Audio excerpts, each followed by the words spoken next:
Education సంబంధించినటువంటి విద్యా వ్యవస్థలో విద్యుత్ శక్తి సంబంధించినటువంటి సమస్య అత్యంత ఇబ్బంది పడతా ఉంది.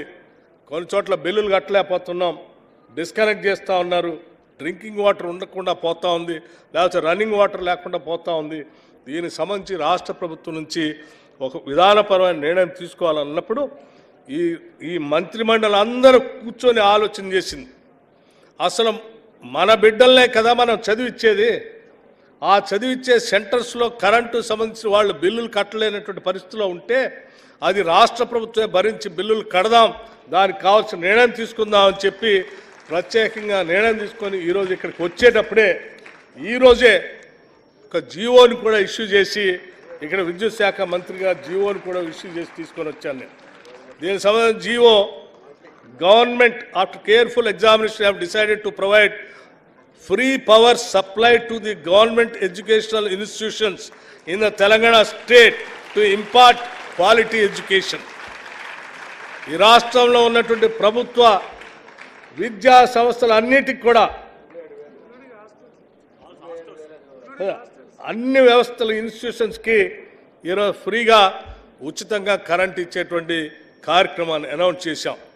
వీటికి సంబంధించి దాదాపు 27,862 ఇన్స్టిట్యూషన్స్ ఈ రాష్ట్రంలో స్కూల్ ఎడ్యుకేషన్ నుంచి ఇంటర్మీడియట్ ఎడ్యుకేషన్ నుంచి మొదలు పెడితే అప్ టు రెసిడెన్షియల్ స్కూల్స్ వరకు అన్నిటిని కలుపుకుంటే 27,862 ఇన్స్టిట్యూషన్స్కి ఈరోజు ఉచితంగా కరెంట్ ఇచ్చేటువంటి కార్యక్రమాన్ని జియో ఇష్యూ చేసి ఈరోజు రాష్ట్ర ప్రభుత్వం కాంగ్రెస్ ప్రభుత్వం నిర్ణయం చేసి వచ్చిందని కూడా మీ అందరికీ నేను సవినయంగా మనవి చేస్తూ, మిత్రులు, గురువులు, ఇక్కడ ఉన్నటువంటి పెద్దలు కేశవరావు గారు ఒకప్పుడు టీచరే, వారు పెద్ద గురువు, మా అందరికి గురువే.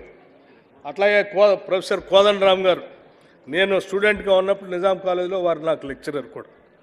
అట్లాగే చాలామంది గురువులు చాలామంది ఉన్నారు, శాసన మండలి సభ్యులు కూడా.